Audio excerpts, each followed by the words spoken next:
Halo teman-teman, di depan saya sudah ada Xperia 5 dan ini versi AU. Saya dapatkan masih dalam kondisi banyak bloatware-nya, bloatware bawaannya ya. Nah, banyak teman-teman yang bertanya bagaimana sih caranya menghilangkan bloatware-nya. Sebenarnya di video saya sebelumnya sih sudah ada, misalnya kayak caranya simple banget, kayak misalnya My AU ini ya, ini tinggal kita tekan aja lama, nanti ada info aplikasi seperti ini. Terus kita klik, nah ini ada pilihan untuk nonaktifkan, ya kita nonaktifkan saja. Menonaktifkan aplikasi, kalau kita lihat di sini My AU-nya udah nggak ada. Ada juga beberapa yang bisa di uninstall, misalnya kayak Amazon ini ya. Kita pencet lama, info aplikasi, ini ada pilihannya untuk uninstall. Kita uninstall aja, oke. Dan Amazonnya udah nggak ada, udah hilang. Nah, tapi ada juga yang bertanya, Bang, kalau di nonaktifkan itu kayaknya nggak terlalu efektif deh, karena sebenarnya kan masih ada tapi nonaktif. Kalau menurut saya sih selama dia HP-nya nggak di flash ya, nggak di flash diganti ROM begitu, nggak di flash ROM, pada dasarnya sih dia tetap masih ada sih bloatware-nya itu di sini walaupun sudah kita uninstall. Nah, buktinya kalau misalnya kita kembali ke pengaturan pabrik atau kita reset pabrik, maka aplikasi yang sudah kita uninstall tadi, dia akan balik lagi, termasuk Amazon tadi yang sudah di uninstall, itu pasti akan balik lagi. Ada lagi gitu ya, jadi harus di bloatware lagi. Jadi ya memang sudah bawaannya seperti itu sih. Tapi dengan di uninstall atau dinonaktifkan itu sudah cukup untuk membuat RAM-nya jadi lebih lega. Nah, ada juga teman-teman yang tanya, Bang, gimana caranya biar betul-betul bersih semua? Karena ada beberapa yang nggak bisa diapa-apain. Kayak misalnya, apa ya? Kayak misalnya, yang nggak bisa diapa-apain itu apa ya?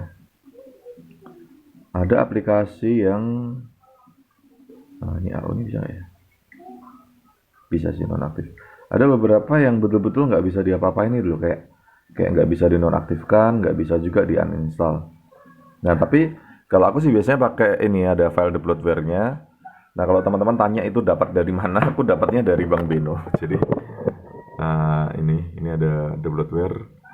Ini ada macam-macam sih, untuk Kyocera ada F01J, terus ada yang Fujitsu, ada yang Sharp juga ada, kayak SAV ya, SAV ini Sharp.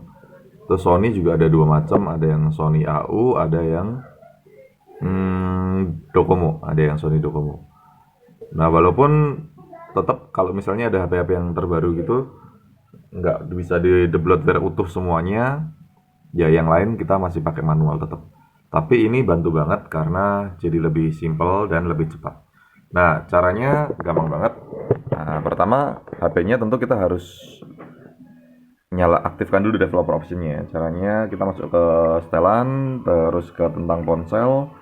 Nah, situ ada nomor versi atau nomor bentukan, biasanya kita tekan aja 7 kali. Terus nanti sudah menjadi developer. Di sistem bagian lanjutan ini ada opsi developer, kita aktifkan ya di sini ya, ini aktifkan. Terus di bagian debugging USB-nya biasanya sih dia masih belum aktif, nah ini kita aktifkan aja.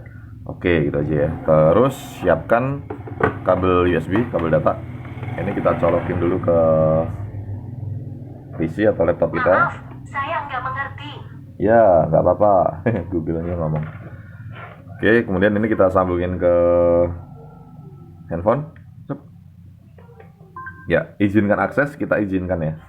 Kita izinkan. Ini nggak perlu diinstal. Ada beberapa, kalau misalnya kalian gagal terus install aja. Tapi kalau misalnya untuk pertama kali nggak perlu diinstal, langsung aja kita masuk ke. Dan ini kan karena versi AU, jadi kita pilihnya di situ yang Sony AU. Nah, ini kita klik 2 kali, klik. Nah, dia langsung seperti itu. Nah, ini ada izinkan debugging USB, kita izinkan. Nanti dia mulai bloatware sendiri. Nah, itu ya, dia bloatware. Kalau yang sukses itu berarti sukses. Yang failure itu gagal karena mungkin the bloatware-nya di sini nggak ada. Jadi kalau banyak yang suksesnya sih, ya berarti bagus sih. Nah, kadang-kadang kalau misalnya kelewat yang izinkan tadi kita nggak langsung tekan, biasanya ada beberapa yang akan kelewat. Ini sudah selesai, kita tekan enter. Nah, kita akan lihat hasilnya. Hasilnya, ya ini masih ada beberapa. Kalau kita lihat udah mulai bersih ya, udah mulai bersih. Tapi ini ada beberapa nih, kayak AUP ini masih ada. Nah, sebentar kita cek ya. AUP masih ada. Ini apa sih, kayak instruksi manualnya masih ada. Terus game-gamenya juga masih ada. Ini yang Sony ini masih ada. Nah, kita coba ulang sekali lagi. Apakah itu bisa bersih atau enggak? Kita ulang sekali lagi ya.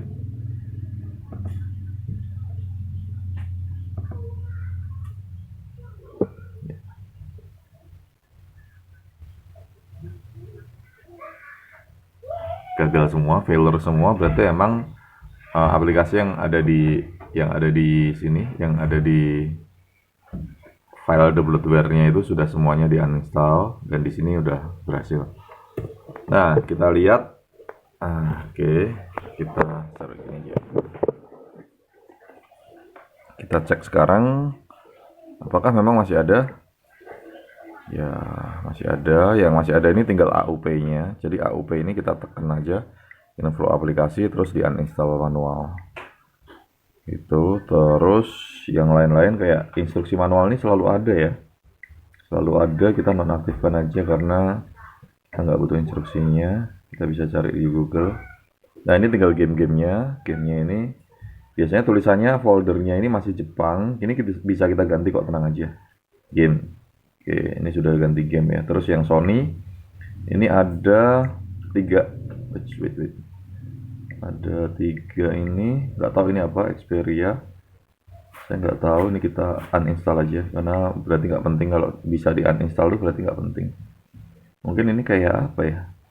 Kayak pertanyaan gitu ya tentang Xperia ya. Nggak apa-apa, kita uninstall aja. Berarti nggak penting. Oke, nah jadi setelah di the bloatware, aplikasinya tinggal dikit banget, dan ini aplikasi-aplikasi yang memang kita biasa pakai. Kayak yang Cinema Pro ini nggak bisa di uninstall ya. Bisa ya? Coba kita lihat. Ya, nggak bisa di uninstall. Jadi dia selalu ada, dia bawaannya. Dan saya rasa ini jangan dihapus karena Cinema Pro ini salah satu fitur unggulan dari Sony Xperia 5. Ya, itu saja ya. Jadi caranya simple, sesimpel itu. Jadi teman-teman bisa coba. Kalau di halaman depan ini gampang sih ya. Halaman depan ini tinggal hapus kayak Android biasanya aja. Itu videonya, semoga bermanfaat.